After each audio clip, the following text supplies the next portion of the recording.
as I get closer and closer to finishing the 29-foot blackfin, I've got to start concentrating on some of the other bits and pieces from the inside and from up on the cabin, up on the deck, the doors, the fittings, all of the stuff that looks fancy.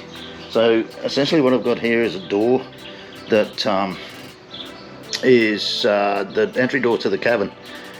Now I had this door made, I got a mate of mine to basically cut it up and glass it. There's basically, it's if you have a look in here, you can probably see the grain mark still in the timber there.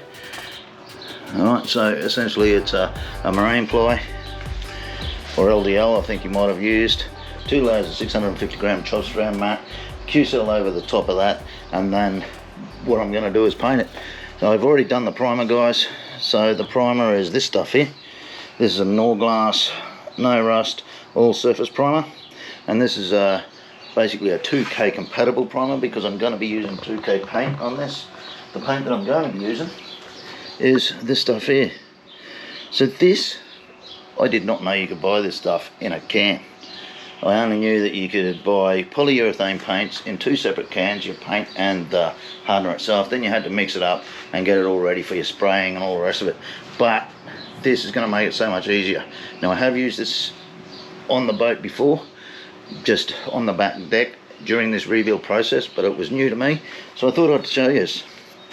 Essentially all it is, the cap comes on the top there like that. Take that cap off and you'll notice it's got a little hole in it. And on the underside is your hardener. So the hardener obviously fills a certain part of that can. Who knows how much is in there? I have absolutely no idea. And what you do is you sit that on top of there. Hang on, let me just get that a bit harder when I'm doing this like this, and I put that down on top of that knob. And what I'll do later, I'm not going to do it now because once I do it I've got to use the paint, and we press down on that to release the hardener that's inside of it. And then we've got a 2K polyurethane or cethane, don't know what cethane means, so I've been told it is a polyurethane, so hopefully it's right. And let's get it all ready. Let's paint this door and see how it comes up. Sometimes the hard thing about doing this sort of thing is knowing when to stop. So basically, I don't want an absolutely perfect finish on this, especially on the inside. On the outside, I want to get that as close as I possibly can. What I'm going to do is use my torture plank here. But I've got 240 grit paper on there. I'm going to try and get this as level as I possibly can. I've got some dry guide coat. So what that'll do is tell me whether or not I've got any high sections or low sections within the door itself, and I'll be able to go through and spend a little bit of time trying to get it nice and neat. Is I'm going to use a very, very light coat of this guide coat on here. Very light. There we go. Just like so. I'm going to do this dry.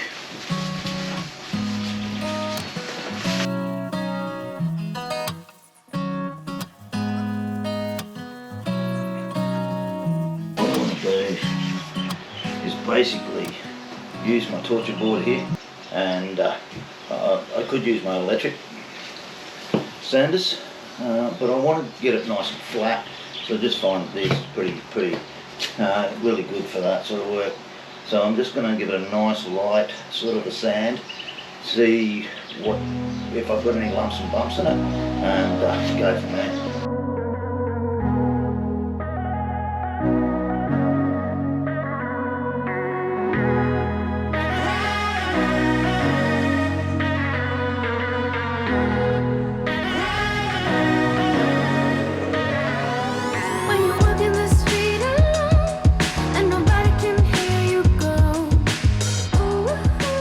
Alright, I've given that a bit of a sand, and I can definitely see that there are some low spots in there, some high spots as well here, but there's low spots wherever there's any of this material left over. Where the guide coat is left, basically means that I've got a low spot, something that's just tiny little bit lower than the rest of it.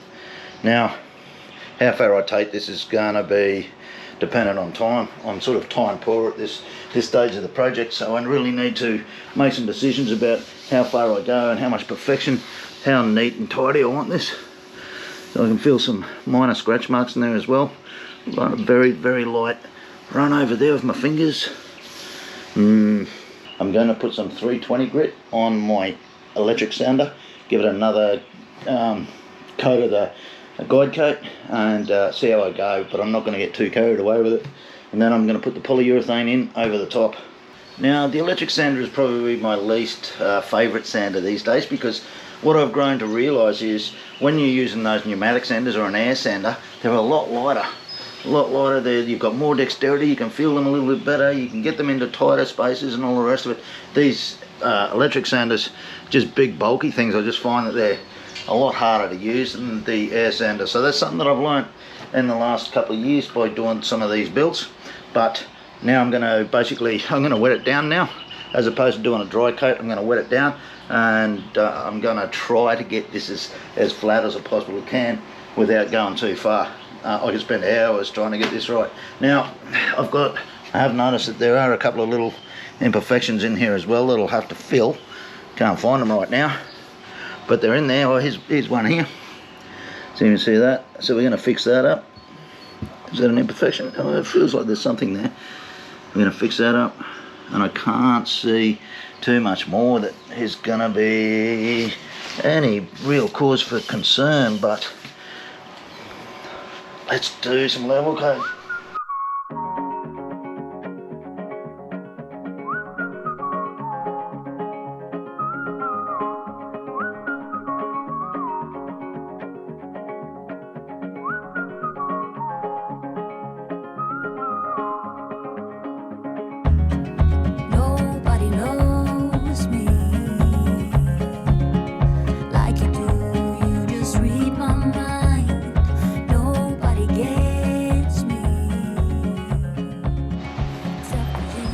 Right, now that I've gone through and done that, I can find some imperfections in there. You'll be able to see that. I'm hoping you can see that through the camera. And some little scratches here and there, some little dents. What I'm going to do is fill them. So the product that I'm going to use to fill these, some of you guys are going to get very upset by this. Don't use automotive products on a boat. Well, I'm going to here, because some of those epoxies and everything else take way too long to dry, all the ones that I've used anyway. You got to wait 24 hours. So I'm going to use this stuff.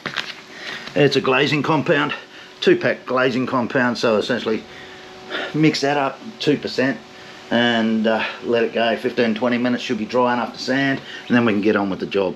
Don't have to wait 24 hours like I would with some of those epoxy fairing compounds and everything else. So let's get it done.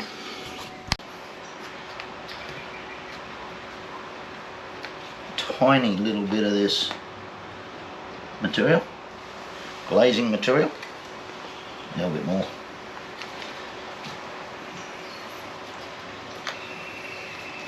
That's it there, and you get the tiniest little bit of hardener, just basically a drop. It's probably even too much. You tend to know when you've done it too much, because it goes off very, very quickly. Give it a good mix. Probably the worst part I found about this stuff is it doesn't really change colour, so you don't know whether you've mixed it in properly. Maybe you guys know of a way where you do know it's a bit better than this, but so there we go. I've mixed that in. I like these metal scrapers, applicators, because what I find is you can bend them over. When you can bend them over like that, there you go, in there, gives you a smoother finish. Gotta work pretty quickly with this stuff, goes off pretty quick. Tiny little, I can still feel something there. There we go.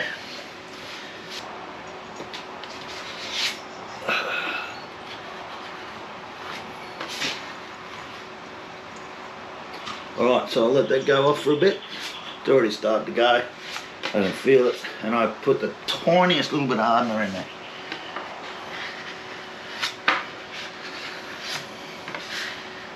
leave it, time to leave it, because what happens is when it starts to go hard, what you do is you basically create more indents and little imperfections in there and all the rest of it. So better off knowing when to stop and just stop. Come back and sand it, and if you have to, do it again. Overall, it's not looking too bad. I sort of feel a little bit of a dent in here too, so there's what's going to happen too is I should have probably explained this a little bit earlier. There's an acrylic window going here. It's going to just go on the outside. I'm not getting frames made up or anything else. It's going to take way too long.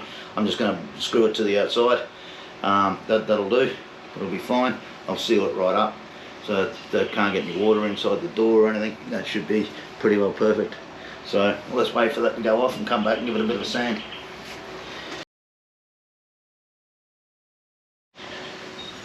So there we have it. I've given it a touch-up prime. Now what I'm going to do is basically give it a very light sand, very light sand with 320, and then I'm going to basically hit it with the 2-pack.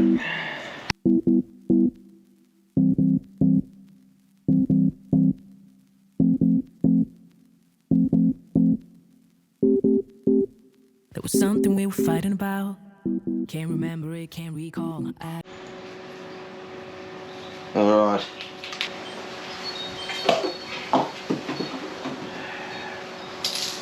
Alright, so this is not close up here. That's the cap from the top of the lid. We put it on the bottom on that tab. Get it over here, and all I'm going to do is basically press down. Oopsie daisy. So you heard that go click, so that's release the hardener, assuming it's a hardener, into the paint, give it a good shake, a couple of minutes.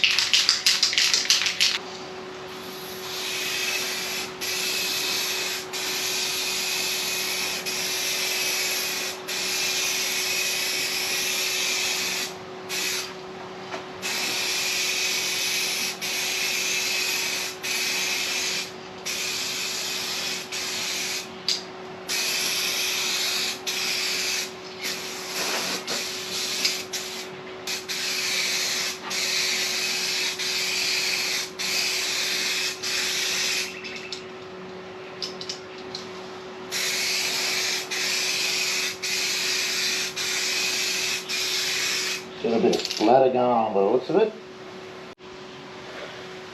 So that's coat number 1. What I'm going to do is I'm going to let that tack off. Basically I'm going to give it at least 5 or 10 minutes. I don't think it says anything on the can about how much time you should leave it for. I've had a good read of it. There's nothing there. I think what I'm going to do is wait until I can touch it and it doesn't leave anything on my finger, and then I'm going to come back and give it another coat.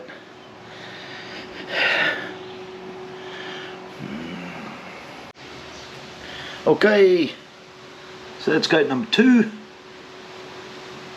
Going to do one more, I think, just one more, and that should do us.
Alright, coat number 3. Not much left in the can, so that's going to be the last one. think that looks pretty good. We'll give that 10 minutes, come back and have another look at it, eh? But for a novice painter, I reckon that's alright.